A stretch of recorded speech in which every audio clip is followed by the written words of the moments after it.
when the times that I have failed or the times that I've not shown up was because I wasn't focused on what I wanted and my Yeah. intention of what I was going after, whether it's being a good husband, my kids, or whatever it is. If I skipped a beat, I wasn't I wasn't looking for exactly what needed to be happening in that moment.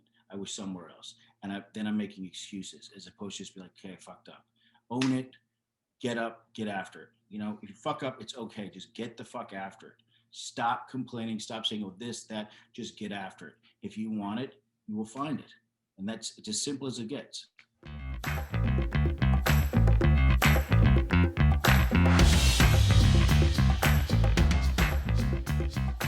Hey, and welcome back to another episode of the Thrive State podcast.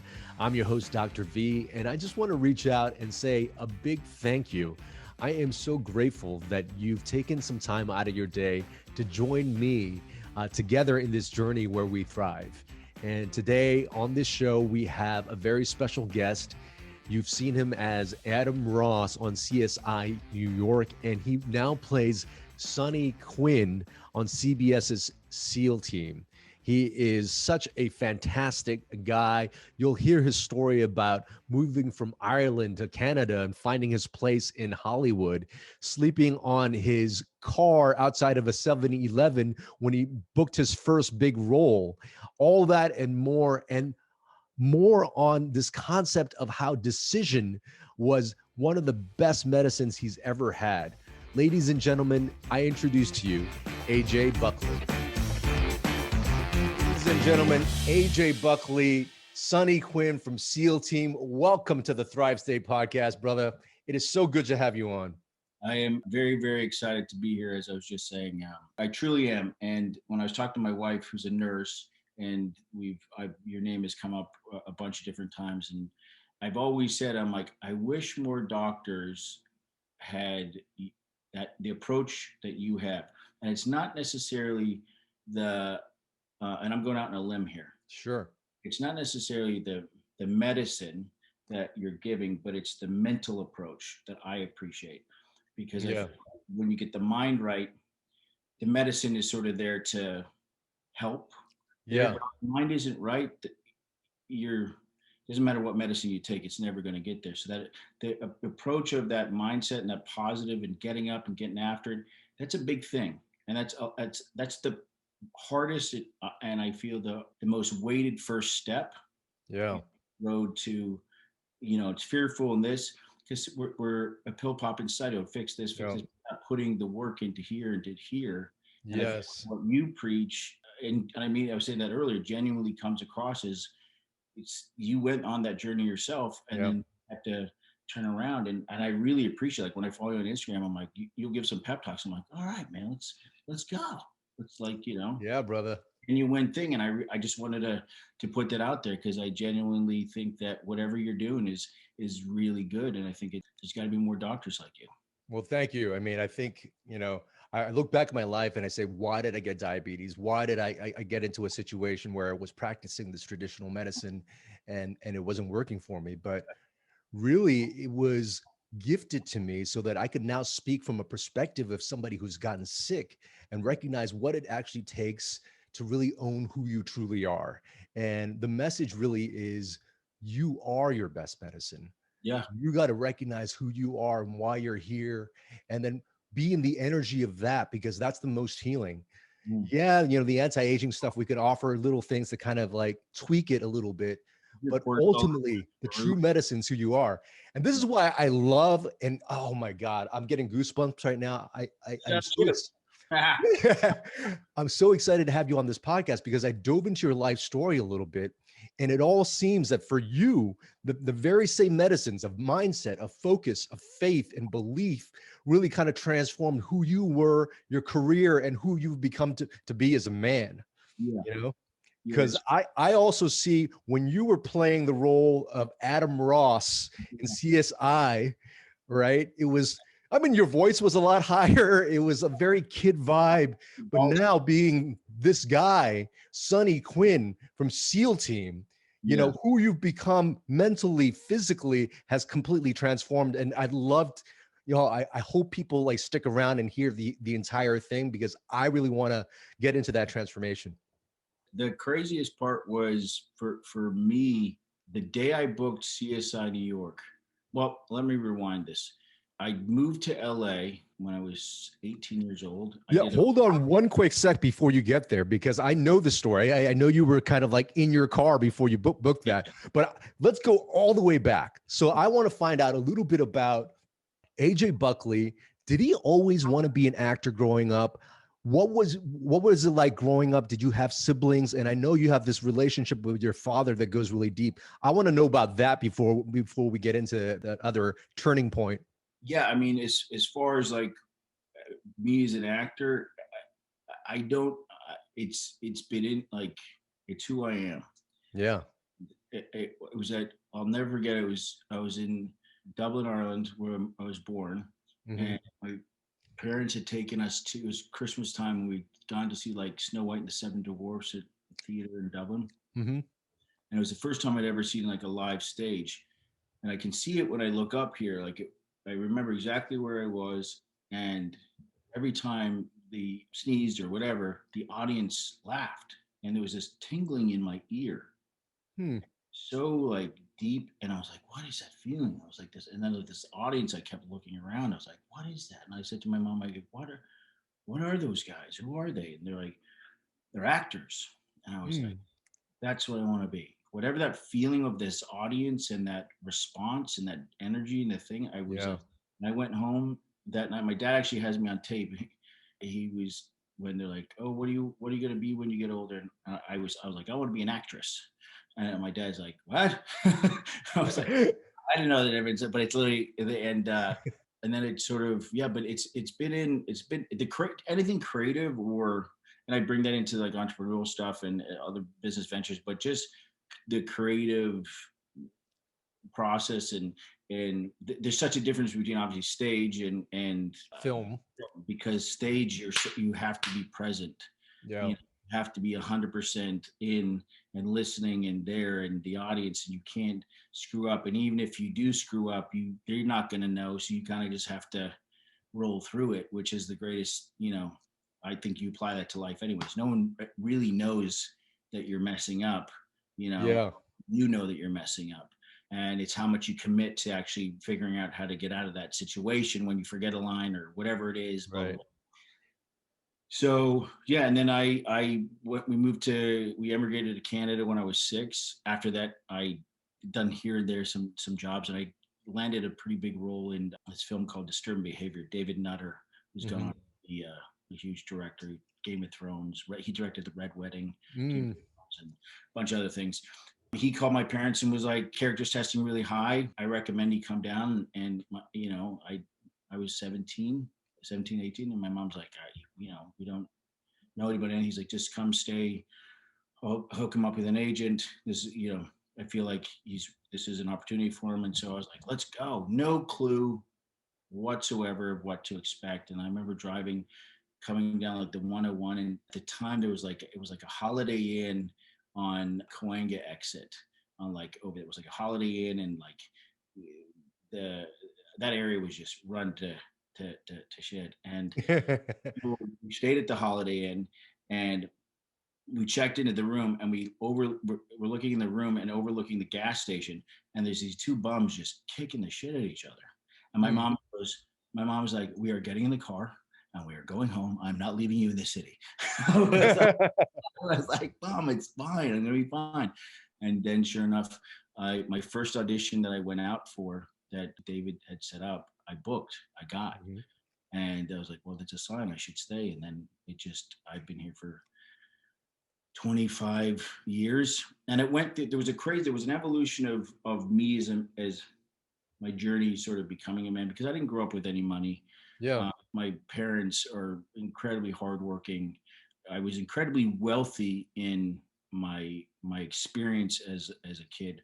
My parents ran a treatment facility for high profile kids, everything from fetal alcohol syndrome to deaf to schizophrenia, or just kids that are in witness protection. It was a revolving door of autistic, every basically walk of life.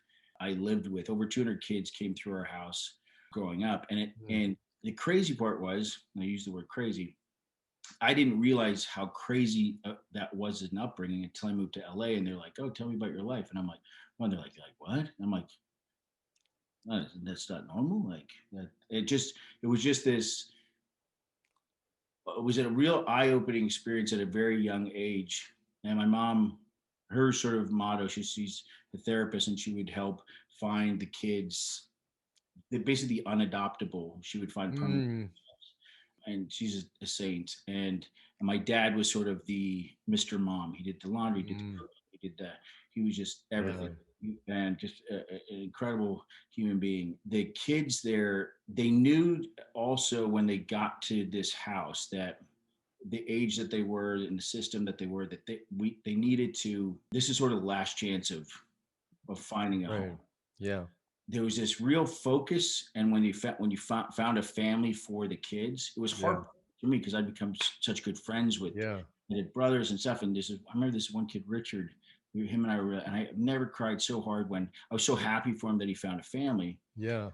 but I never cried so hard because he went on. And some of the kids too, because of their mental state, you knew that they couldn't look back because they Yeah. would regress, so they only could look forward. So you knew when you said bye to them when they'd go to their permanent placement, you can't keep in contact because they'll regress to where Yeah. they won't. And it was a hard thing to understand as a kid. But my mom always said, if they're laughing, they're listening. And she's like, every single person. My mom has a sailor's mouth, so if I cuss, it's from her. I blame her. But mom goes, every feckin' person on this feckin' earth is feckin' crazy. And she goes, you, son, are blessed that you have a filter.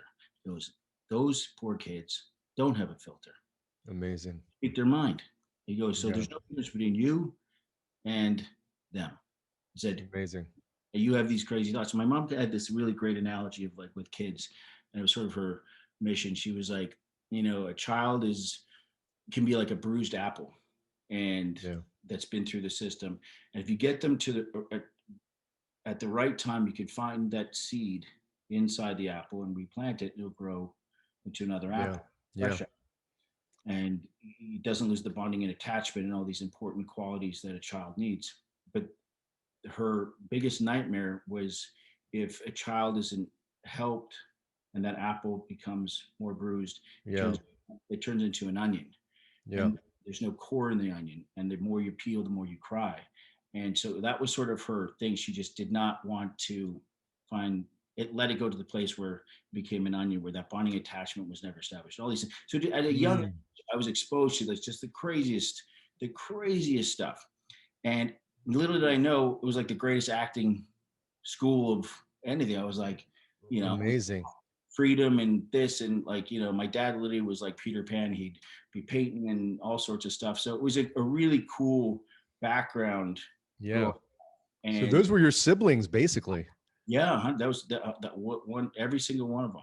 Oh, Some amazing. in contact here and they all get hit up, and That's beautiful. know who they are at first. I'll be like, Yeah. I know his name, and then they'll send pictures. I'm like, oh, yeah. Yeah.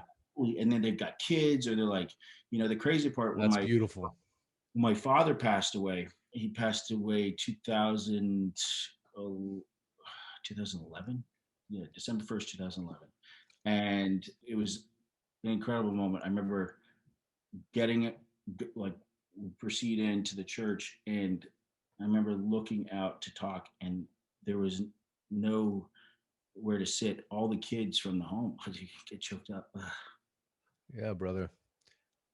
Yeah, I could see what a amazing human being yeah, your father is. I can't. And uh, yeah, brother. but yeah, and all the kids were there, and they were Yeah. just Woo! I am getting goosebumps right now. And you mentioned that with these kids that, yeah, it's okay. It's okay. I feel it. talking about my Um, dad. I get emotional. yeah. But, so many adults, get into a place like I did maybe about 4 years ago where, I thought I needed my white coat to be this thing that covered up the not enoughness I had inside. And I needed to peel my own onion Yeah. to find that seed that you were talking about, that core being of why you're meant to be here, and then follow that. So, they have an opportunity where some people had labeled them very, very early on, but everybody has that seed. Goes up what you're saying there too. That's Yeah. I've actually never looked at it like this. And it's funny that you bring that. I had that aha moment or the what the fuck am I doing with my life moment. Because when I got to LA, I was booking. And I'd made more Yeah. money in my life than my parents were like, dude, Jesus. And I just was started to think that this was I just walked in the room and got a job. Like this Right. it's Well, just let's get to that. Let's build the story. So now, okay. First of all, an amazing childhood. It just goes to show why you have such a big heart and why maybe we resonate. That's beautiful. But let's take us back to like around 18. Your mom, comes in. She's like, I don't want you here, but you started to book. Were your parents supportive in this acting career for you? yeah, they my drive was undeniable. Yeah. It was just because I had incredible learning disabilities. Yes, that's what I wanted to get into next, because my question really was, I know you had dyslexia. Yeah. And so did So that affect you in your mind? Like, how am I ever going to learn these scripts and perform? yeah, it was. I have to hear everything. If I, Yeah. hear it's the craziest thing. It's like I can read and like I've never actually physically read a book back to front ever in my Mm, life. I can't do yeah. it. When books on tape came out, I changed my life. When I was in high school, elementary school, I literally was on the short bus. They didn't know what to do with me because Mm, when I learned my process of learning, yeah. I have to be walking and moving, and they thought I was being disruptive in the class. But Right. if I was into it, I would just get up and I'd be walking around. Like Yeah. that's how my body, whatever Yeah. works. When I'm learning lines, I'm walking, I'm moving. I can't sit still, and it was like this process. And then this one teacher, Mr. Bowman, kind of figured out, he was like, oh, like, I kind of think he's like, if I read it to you, well, does it make sense? I'm like, yeah. And then he was sort of so because he's like you understand it when it's Yeah. after it's given, but to sit here like like it's hard for me to even read a script. I have to have my Hmm. sister or my wife or something will read through the script. I have to hear everything. Mm, But once I hear it, I can hear it once or twice. I can hear 6 pages of dialogue that I have to know for the next day. And if I hmm. know the scenario, where I'm at, who I'm talking to, and the different things, I will pick it up like that. I'll show up in set and I'll have the sides of my hands, and it almost like if you didn't know me, what my process was, the director or something be like, this guy doesn't know his lines. Yeah. And I have to like say it and kind of get into a rhythm. And then once I get it, it's like once or twice I go through, and then I'll have 6 pages of dialogue fully memorized. It just Yeah. clicked. So And this is a very important point that I want people to hear, because not everybody learns and does things the exact same way. And you should not consider yourself as disadvantaged not being able to do a particular task or have a particular outcome. It's just your body might learn things differently and approach things differently. And for you, your yeah, hearing and audible ability is so keen that you could pick that up and transform that into knowing your lines almost immediately. yeah, it's a crazy thing. And acting for the first, because even as I sit here now, my brain is going. I can Yeah. it's just the different and things that are going on. But acting was the first. I remember when my first gig on set, because there's so many different things happening on set. Yeah. It was on the X Files, and there was the cameras and this, and they were doing it was like it's like called a flying V. So two cameras are coming in, and back then when we shot film, you could hear the purr of the camera, which was just so pretty, and all the people and the lights and stuff. And I, for the first time in my life, felt totally chill. Mm, I actually only had one thought, and that was my lines, because everything else that was going on was figuring out the environment, because and for some people super overwhelming, but I was like, oh, this is great. There's enough noise happening, yeah. and I'm like, I slipped into it, and I was like, oh, this feels good. And I went home and told my mom, like, she goes, how was your first day? I'm like, mom, my brain was quiet. Like it just, I felt She's like, were you nervous? I'm like, I was at first, but then when all the chaos happened or just the thing, I was like, phew. Wow. So it was a weird, and I was like, okay, this is for sure my gig. So I want people to recognize this, and I talk about this a little bit in my content, but you sort of know what your gift is, what your power is when Mhm. you're able to kind of drop into something and then time disappears. Yeah, When you were able to drop into flow and everything disappears, because otherwise you're in what we call in the brain your default mode network. That's when your brain is just wandering around, not doing anything, maybe saying some bad things about yourself, a lot of negative self-talk, things like that. But when you're able to drop into something, what is it's that called the default mode network. And that's where a lot of people feel that that is the place of the ego, because Yeah, it's actually connected to your amygdala. So all your past experiences, things that you learn, the things that hurt you in the past, it sits there and it constantly talks to the brain, and the brain is constantly trying to be safe. yeah, So it forms this ego personality. It's the thing that maybe worries about the future, or like, thinks too much about the past. But if you're able to just, think about a task and dive into that and yeah, then lose track of time and you're not in that space, yeah, I really believe spiritually, that's yeah. when you're connected with who you are and your gift. Yeah, and I've never heard it out that way, but time does stand still for me when I'm in Yeah. it, and I can like it's a crazy feeling because the having ADD and I've been hyperactive kid and just like not Yeah. able to sit still. There, I felt still. Yes. Oh, and it was the and it's such a crazy feeling because I'm clocking everything. I know what's like. I'm thinking, Right. okay, camera's moving in here. Got to find my light. I'm having all these internal conversations, but it's super crystal clear everything that I'm saying to myself, as Yeah. opposed to blah, blah, blah, blah, blah, got to do this. Da, da, da, da. And the kids come in the room, and I'm just like, oh my god, da, da, da. Like at first, I thought it was a hindrance how my brain worked. It was very frustrating. But once I kind of figured it out, Yeah. I wouldn't trade it for anything because I'm able to literally be on the phone here and like running a company over here and just doing or whatever it is that happens. Yeah. It's because of that makeup of my brain, and I wouldn't trade it for anything. No, it's really a superpower. They put me on first. My mom didn't want me to take any drugs, so they put me in boxing. Mm, The doctor was actually this Irish guy, and he was like, "He's like, look, the best way to learn focus is if he can't maintain focus, he's going to get punched in the face. There's a consequence. So it builds your muscle of like you gotta actually stay present." And I fell in love because at first I was getting so because I'd literally be in the ring and I'd be sitting there and be like, I wonder what I have to bam, and then I would literally zone out in the like I just couldn't, and then it made me. Then I realized, well, that hurts, so I now have to stay, and it actually got my muscle going more and more and more and more. And yeah. then later on, so I went to a doctor. He was like, try Adderall, and I fell asleep on that shit. Mm, I literally was like, people take it to like stay awake and stuff. I will take Adderall and be like, I have one thought right now and it sucks, and I could go to sleep. It's yeah. it's like it's the total opposite thing. It was like it just like just it just it's too much, It's like Yeah. it's And too this is such an important point that I want to let the listeners know too.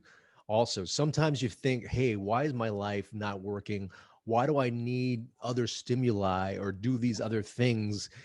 But just like you were saying now, once you find the thing that you know to do, it seems like everything just aligns and it feels right. yeah yeah And so maybe if you do have some symptoms, to start asking and looking into yourself, yeah am I truly aligned with what I'm meant to do? You yeah. know, am I feeling those things? So this is amazing. But now I want to get back to you getting first booked on CSI. You were saying, like, I believe you had like $39.25 to your pocket in front of a 7-Eleven or something like that. $35 and 92 cents. I have in my office upstairs. I have bank receipt, and I was in a 7-Eleven parking lot, cursing and Sunset, actually right by Justin Fortune's boxing gym, and I was figuring out I was gonna get like some microwavable mac and cheese and like a slushy, and like then put some money in of gas. And I knew I was up for it, but I just didn't know. Yeah. And what they'd said is prior to the parking lot scene is that I they were going to test me out on CSI New York, and I worked with Pam Besse, the showrunner on the District. I guess it was on a list of hers for lab techs that they were just burning through because it's a Yeah. lot of big jargon and a lot of shit going on. Yeah.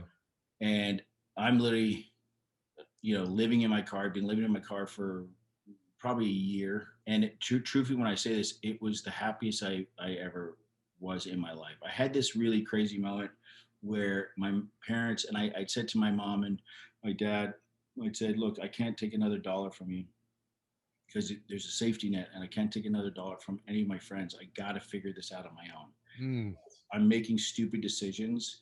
I got mixed up with the wrong crowd, like when I got too cocky and I Yeah. started being lazy and fucking messed with some drugs and just like it just didn't wasn't who I was. Yeah.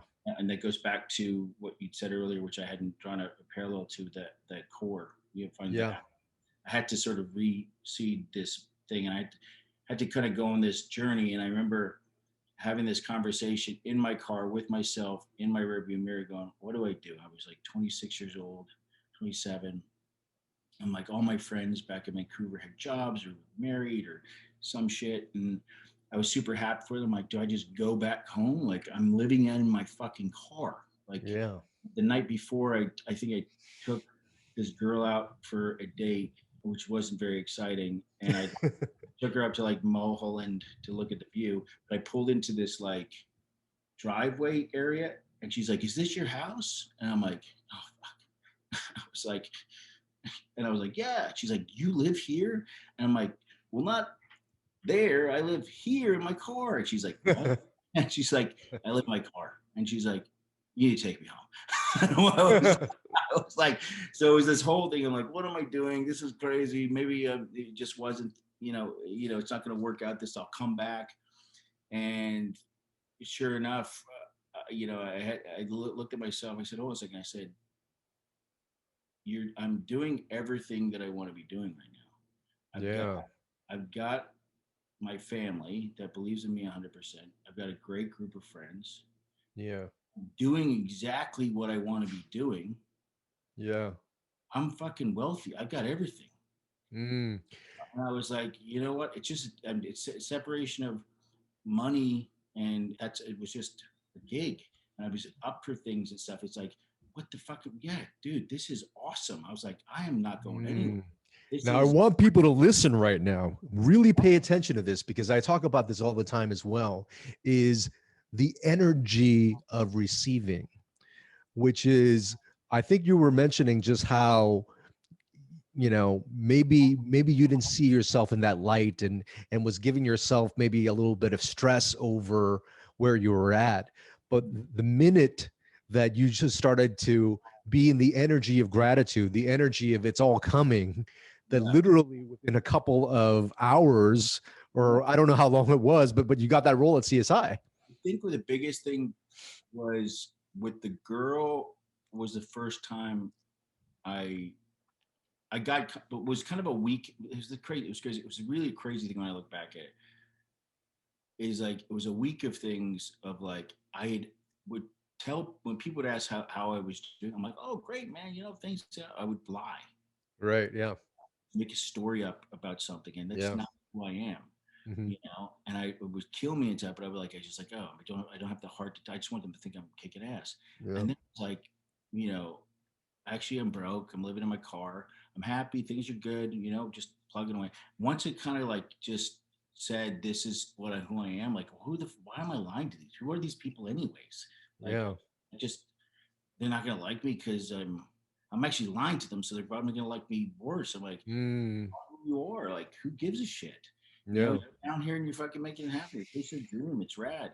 And once I had that mindset, and then literally when I was okay with telling a girl, and I didn't, not that I had a lot of dates, but I was like, I told a girl I live in my car and was like, she was like, take me home. I'm like, no, obviously this girl's not for me. I was like, hey man, Yeah. cool, no worries. Hey man, it's a Honda Civic. Not many people have been Hotel Honda Civic before. But Nice. you kind of have that, like you said, that voice that has always been inside me that was like, no, dude, like I going back home and walking away from and making a 9 to 5, Yeah.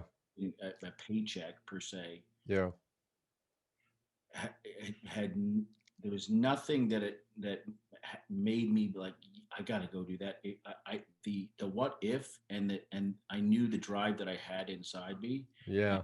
I could see it in my head. I still see shit in my head of like what's ahead, and it, that was the I felt comfort within that. Yeah, that's so beautiful. And I want to tap into that more because it's really, really about listening to your own internal compass, Mm, right? A lot of my listeners already know that about 4 years ago, I kind of like left full time hospital medicine to work on media and entertainment and use media and entertainment as a vehicle for this new medicine that I like people to know, which is really that self empowerment. But to make that shift and go, okay, I'm willing to give away something that is a certain paycheck, and certainly also gave me some significance of being, head of a hospital and whatnot. And then it was also a little bit dangerous now last year when I was thinking, hey, I'm going to be supporting a woman, yeah, her daughter. yeah, Oh, thank you. Thank you. Oh my God. What a joy. I want to tap into that a little bit more later on as well. But all that was very scary. And to listen to that internal compass is what it sounds like you've been doing your entire life. yeah. It's a weird thing, man, and it's from the moment I heard the buzz in my ears from the thing, and I feel very fortunate that you know I had the support from my parents. My parents, don't get me wrong, were absolutely terrified and had sleepless nights.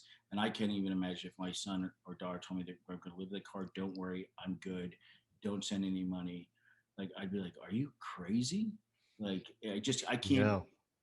now having kids being like, no, That's what my parents tell me now. They're like, Kian, you have a lady, you've got a bonus daughter, you're about to have a daughter, and you want to go out and start a podcast. What are you doing? it's like it's like constant like you're following, you're listening to Yeah. what's I mean, and it's you got one go around, you know, Yeah. and Yes. I really believe when I'm off, Yeah. things aren't clicking. I'm Mhm. not listening to what I'm going. I'm letting other things weigh me down. I'm going in whatever the world or whatever's happening. I'm letting it as opposed to just controlling what's right here. You know, Yeah, brother. control just right the 3 feet in front of me and focus on that and give 100% to that. It's going to work out. That's such a beautiful thing because if we could start to recognize the Mm, own the power we have in ourselves to affect our thoughts, to affect the way we feel and how we show up in the world, because we that's 100% something within our control, and we just have to practice that as a muscle. mm, But then that way, when you know that, yeah. then the world could throw COVID at you, it can throw financial things at you, and Mm, you're feeling. This is what I tell people: it is how you feel. yeah. It's that energy and feeling of how you feel that your body recognizes as medicine. Yeah. If you start to get stressed out, if you start to lose your way, if you start to be in motions of anger, fear, hate, resentment, all Just turn. that all that is negative medicines to your body. Okay, that will increase inflammation, it will decrease your immune system and put you at risk of getting chronic disease, which is when I was super stressed out of the hospital, that's what I got a couple years ago. Yeah. There's just something I just had a because you said that. I think you'll enjoy this. My dad was first diagnosed with cancer. He had it twice. He had lymphoma the first time, and he almost died on the operating table. And then because it was wrapped around one of the arteries, and they cut it, and we Yeah. Hmm. stopped it. And he was going to go for chemo and radiation. The doctor was like, "Look, you got 6 weeks at most. You can elect to go do the chemo or just go be home." He's already was really worn out from the surgery and almost dying on the table. And I was only 13 at the time, 12 or 13. And this crazy thing happened. Okay, going back to me not reading books or anything. I'm in the mall. Hmm. And I go into this bookstore for some reason, and I see this book, and it says Miracle on it, or something like that. I grab it, Hmm. and I'm like, cool, don't even look at it, like what it is. I've never bought a book. I never gone to a bookstore brought ever in my life. Like I didn't even go to the library. Like it was like I went to the library to play like what was that, Snakes and Ladders, and that was it. That was pretty Hmm. much or hang out with people. I never the books me. So the fact that I was in there, got this book, go home, hand the book to my mom. All I know is it said miracles, and we all kind of felt like we were underwater because of what was going on with my dad. Yeah. And my mom's like, oh, this guy says he's does like cures, he can cure cancer, acupuncture and the Chinese medicine and all these different things, and he's had success and blah blah blah. So we call this guy Dr. David Zong. Oh, sorry, it wasn't David Zong. The guy he referred us to, he's like, he's based. This guy was based in L.A. He goes, but I have a student that's actually in Vancouver, Dr. David Zong. If you want to go see him, I can set up. And it was the craziest thing. We're in the car that day, like everybody's like boom, boom, all in the same day, downtown Vancouver. And we go into this office, and my dad is like, he's holding on, but he's so weak. And Dr. Avizon walks in, and he is this little man, and he literally goes like this. He's like, Mr. Buckley. He goes, your cancer gone, gone. And he's like, my dad like sits up. And he's like, what? He goes, it's gone. He's like, okay. And my mom and I are looking at like, oh fuck, what do we? Or is this going to turn into some like thing? And he goes, look at me, catch a gun. You must believe, catch a gun. And it was like this, and he kept getting my dad to say it. He's like, say it, catch a gun. And it was fuck. I started getting choked up. And my mom and then we're like, I'm like, it's gone, Dad. He's like, okay. He's like, every day. And he said, catch a gun. And we give him like all these like needles and stuff. 6 weeks turn into 8 weeks. 8 weeks turn into 10 weeks. 3 months, 5 months. The cancer unit basically called like he's still Yeah. called because he and like yeah, and he goes into the thing and the doctor literally said, he goes, I've never seen this before. He goes, I don't know how you went into spontaneous remission. He's like, Mm. because I don't know what you're doing. And I was like, no, it's the qigong and all these other things. And the doctor's like, cool, awesome. He's like, well, just whatever you're doing, just don't, like he just it Yeah. wasn't slighted us, but he was like, just keep doing what you're doing. And I believe whatever that doctor did, that Yeah. doctor, the second he said cancer's gone, it was like my dad made the decision he was going to beat it, you know. Yes. And it was like this like it was the craziest experience ever Yeah. in my life, and he did, and we got 20 extra years. That's You- amazing. I'd love to do more content on just on that piece alone later on. It just shows the power of the mind, belief, and how it affects our physiology. And I have no doubt in my mind that that decision Yeah. changed the physiology moving forward to help with the healing there. Oh yeah, because he had a tumor that was the size of like a grapefruit, and it disappeared. That's Like beautiful. it was in, and the doctor was just like, I've never seen this before, and I'm like, and that whole day, just how that whole thing happened in the bookstore, and it was just like this. You can't make this shit up. I was just like, this is crazy. So it was a beautiful thing. But that I think again, pulling back in my own life of the belief of I'm doing this. Once I say I'm doing it and I'm committed to it or whatever it is in my mind, it's hard to knock me off of what I'm going to achieve. Oh, I know the title of this podcast already. It's really about decisions. This is the thing I'd love to get into now. You went from sort of a very nerdy guy in Adam Ross from CSI. And then I know you've booked lots of different shows along with, people I know, Supernatural and whatnot. And then you talk about a story of the passing of your dad Mhm. and how it was very, very difficult Very. for you. Still But is. I do believe also that there was a point where you were like, you made a decision because your life went off track. And then all of a sudden you've transformed mentally, physically, emotionally into the superhero that you are now, being a Navy SEAL. So walk us through that process right there. Yeah, my dad, him and I were like absolutely inseparable. Just best, the best human being. Yeah. I feel very lucky that I got the time on this earth to have just a person like that. He just hard working, did everything for the family. There wasn't a day that would go by that he didn't say I love. Like it was people look at him like, dude, this doesn't exist. Yeah. Just a special, special guy. Loved my mom and like chased her around the house to Mm, like till yeah. to the day he died. Like he was in love with her. They were Yeah. dating when they were 16. Well, he was 17, she was 14. Then they've been together the entire time. Yeah. 39 years married, and they got pancreatic cancer, and it was fairly quick, Yeah. 4 weeks. But even in that, honestly, the positive in that I got to spend 4 weeks with him, knowing that the end was there, which is sort of a beautiful thing in itself, you Yeah. know, as opposed to gone suddenly. We never really had anything to talk about to get off our chest, but we just reminisced and understood. And I got a lot of advice. And he met my girlfriend, who is now my wife, but he told me, he was like, AJ, don't fuck this up. He's like, listen, I know I'm not going to be there. He's like, but do not fuck this up. He's like, this is way out of your league. Way. He lays that. He goes, trust me, son. He goes, I love you. And I got a lot of confidence in you, but I don't know what she sees in you. Oh, but I'll tell you a quick funny story about my dad. So my dad had said, then you get a sense of humor. My dad had said, like pulled me in to the room and my sister into the room, was like, look, I want your mom after I go to feel like she can go date. I don't want her to stop Yeah. living. Like she needs Yeah. to find someone. And he's like, I need you, son, to be cool with that because I'm very protective over my mom, Yeah.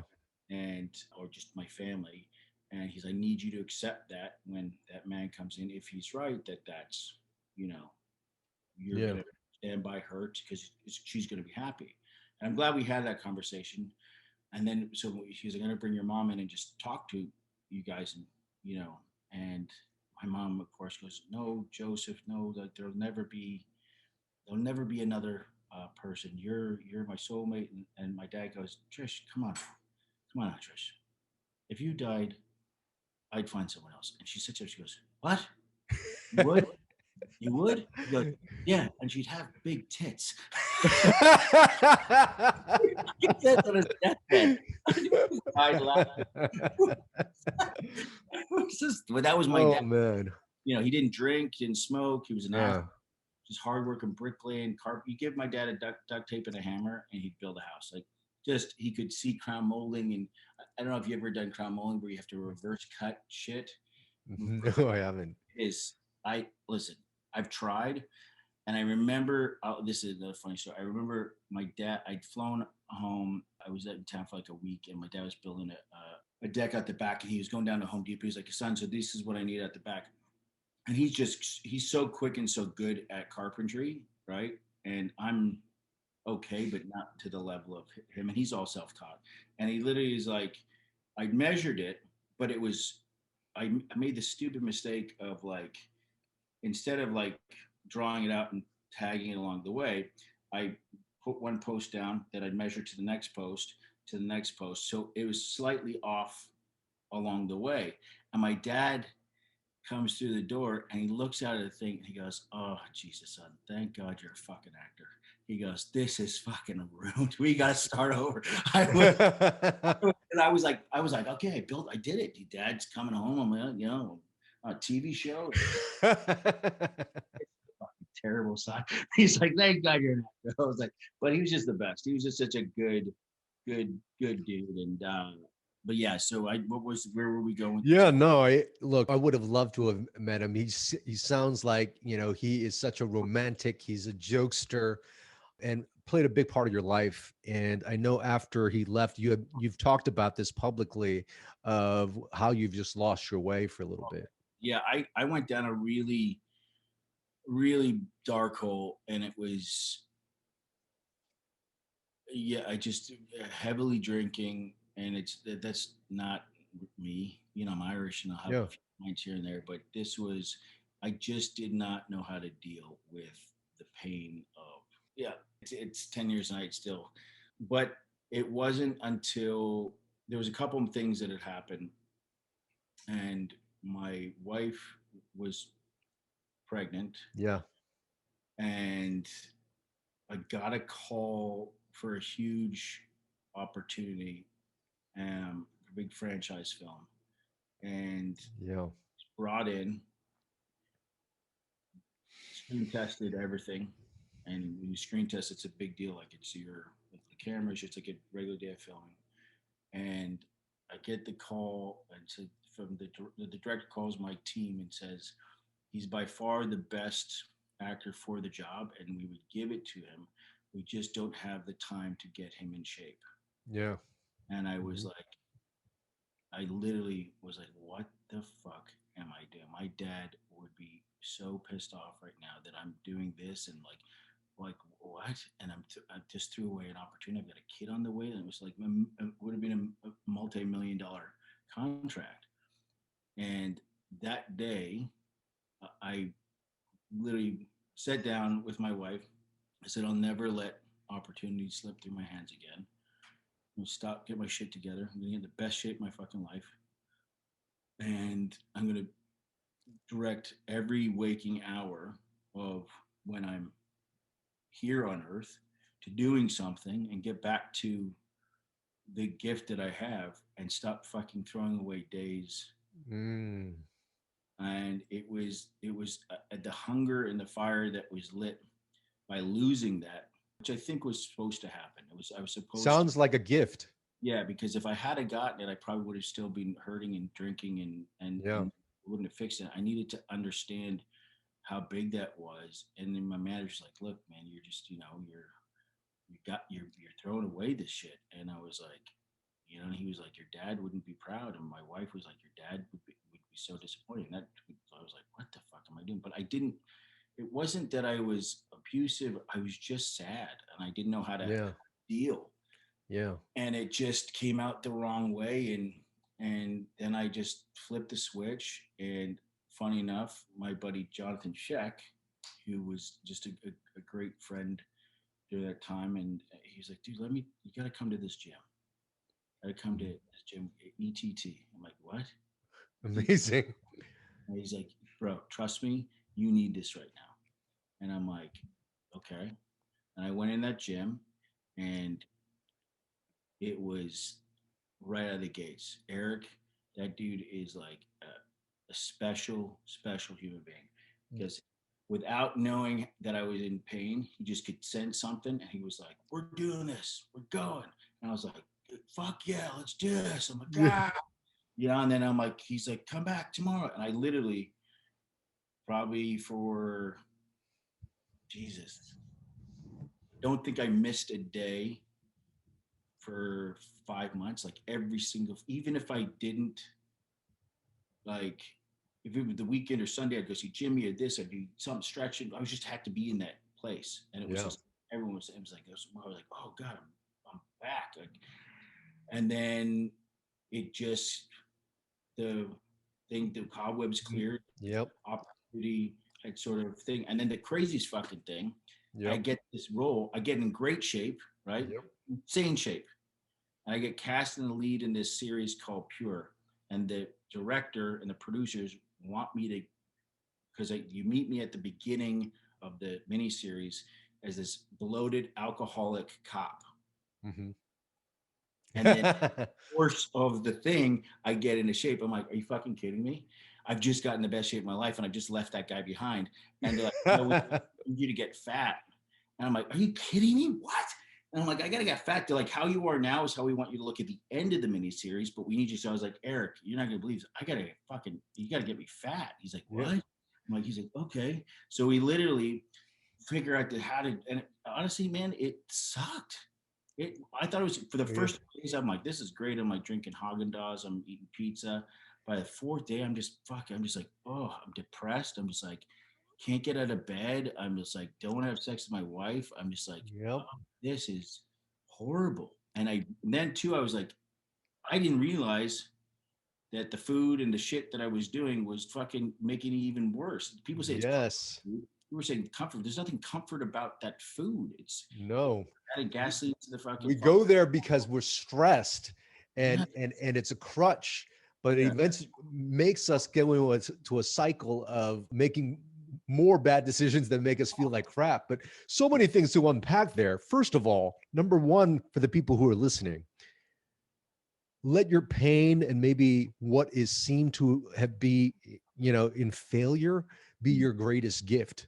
yeah, Let it be maybe an awakening call to something that you have learned about yourself. So that's beautiful. The mm, second thing you had mentioned there was the power of decision is so important. Once you made that decision, like, I'm going to change, and you found your reasons why, and from what I heard, it sounded like a baby on the way. It sounded like your wife needing you. It yeah, sounded like a legacy for your father. So I always tell people, find that leverage and find that why. You mentioned that there. And then the third thing you had mentioned there was consistency over that course of 5 months. And people know that I actually train with Eric the trainer, which is why I'm in the shape that I'm in, and why I'm in the energy that I'm in. But it's that consistency of doing something. Maybe once you sort of make that decision, but you don't have to necessarily think of the result yet. Just show up every single day, show up. and during that time you had made that transformation. Yeah, it's a crazy thing. It's about just showing up. Just get there. If just whatever you do, don't hit snooze. Get, and then it becomes, and we've been on this journey with the sort of transformation. It becomes a fucking high. It's like, Yeah. man, if I don't get my gym workout, if I don't get to see some of the guys there, if I don't like, it's like I need that fucking like I need to go in there because everyone's like at different stages of, and then a new guy comes in or a new girl comes in, and they're fucking. You're like, bro, you're gonna, however Eric has set it up. It's just a great positive thing. And to Eric's credit, what he's a busy dude, Yeah. but he is very in tune with whatever, like if something's going on or like, and he Yep.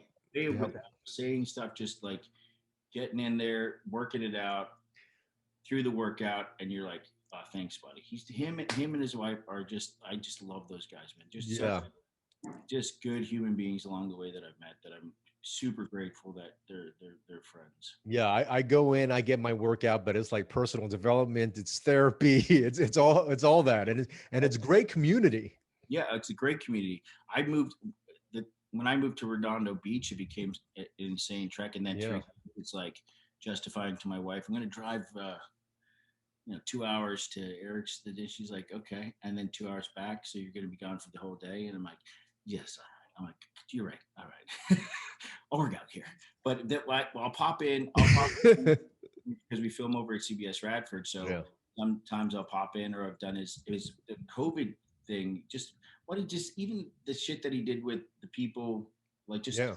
he's such a selfless dude. He knew fitness, doing those workouts on his own time for free, making Yeah. people laugh, keep that community together. I mean, he's just a, and his fucking jokes are so dad joke funny. You're, and how good is that song that they wrote? They're amazing. He's a miracle. Like, instrument. My lady gets, she's like, "Are you playing that Eric song again?" And I would hum the song. It's so good. It's like I feel like John Cusack is like like was it say anything, or where he's holding the ghetto blast over his head. It's like an '80s rock, Molly Ringwald, 16 Candles, like perfect, movie, which is like my favorite type of films. But yeah, no, he's a great dude, and he attracts great people. Yeah.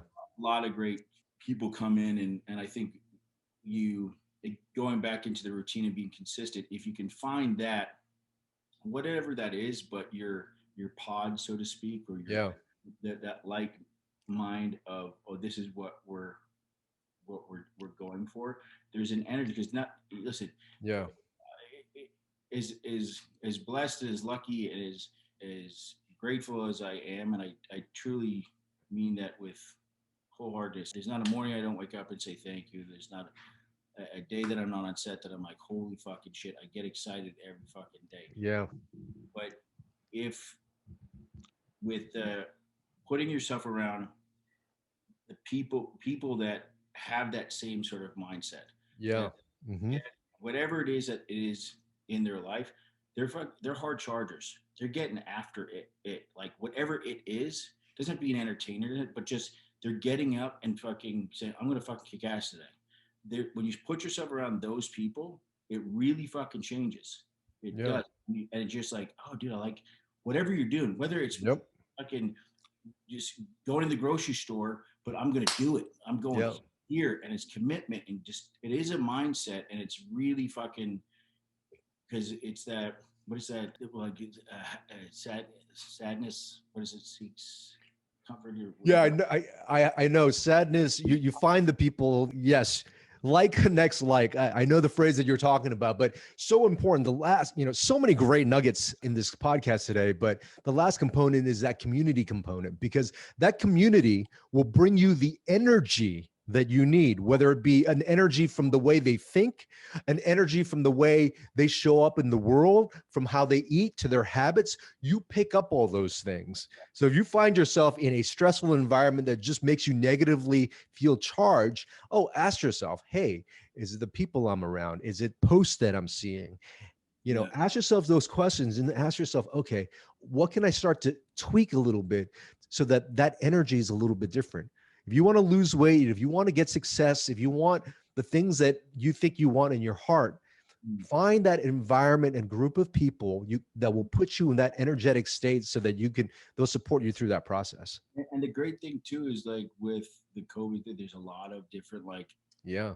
in classes and stuff that the community is still formed where people that are in Yep. quarantine or have the thing that can have the only excuse that you can't find it is because you're actually not looking for it. You know, Mm, if you want it, you'll find it.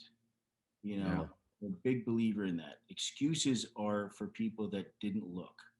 You know, Hmm. and I really believe that that is something that when the times that I have failed or the times that I've not shown up was because I wasn't focused on what I wanted and my Yeah. intention of what I was going after, whether it's being a good husband, my kids, or whatever it is. If I skipped a beat, I wasn't I wasn't looking for exactly what needed to be happening in that moment. I was somewhere else, and then I'm making excuses as opposed to just be like, okay, I fucked up, own it, get up, get after it. You know, if you fuck up, it's okay. Just get the fuck after it. Stop complaining. Stop saying, oh, this, that. Just get after it. If you want it, you will find it. And it's as simple as it gets. That's beautiful. We're going to close right there, but I do have one last question. Now, before we get to that last question, though, I want to know, how do people find AJ Buckley? AJ Buckley on Instagram. I think it is. I think it is. Yeah, it is actually. Good. I'm like AJ Buckley on Instagram. Awesome. And you'll also find him on CBS SEAL Team.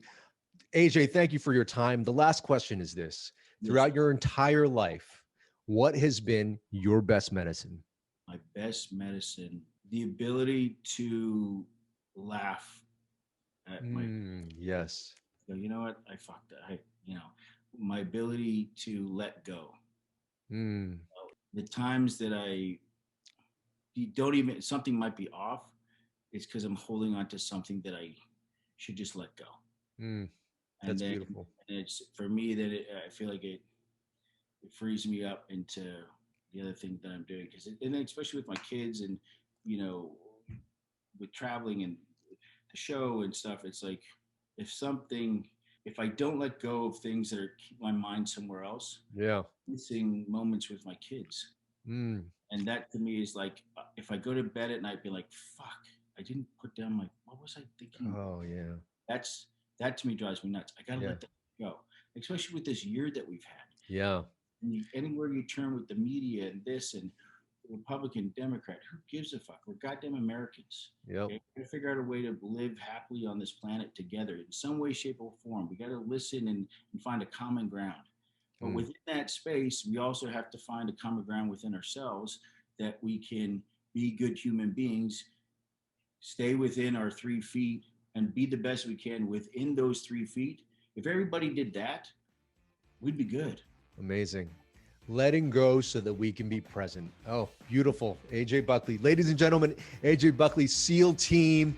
Thank you so much for joining the podcast. And bro, and hope to see you soon. We'll grab a few pints when this COVID shit calms down.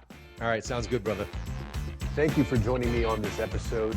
If you received value, I truly, truly appreciate it. If you could leave a 5-star review, it will help the show grow. And I'd love to connect with you. You can follow me on Instagram, Facebook, and YouTube at KienVuMD.